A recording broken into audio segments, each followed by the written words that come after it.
কবি শঙ্খ ঘোষের লেখা কবিতা হামাগুড়ি। ঘুমটা ভেঙে গেল হঠাৎ। বাইরে কি ঝড় হচ্ছে?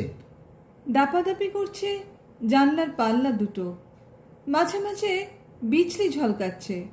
ফের শুয়ে পড়তে গিয়ে সেই বিদ্যুতের ছটফটে আলোয় মনে হলো ঘরের মধ্যে যেন হামা দিচ্ছে কেউ। কে ওখানে? কে? হামা কোনো শব্দই করে না। উঠে আসি কাছে, আবারও জিজ্ঞেস করি, কে আপনি?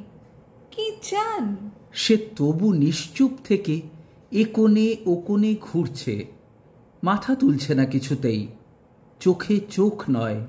কিছু কি খুঁজছেন আপনি? শুনতে পাচ্ছি।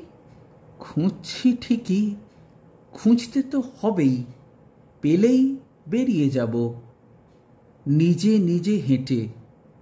কি খুঁজছেন? মিহিস্বরে বললেন তিনি। মেরুদণ্ডখানা। সেই মুহূর্তে বিদ্যুৎ ঝলকালো ফের।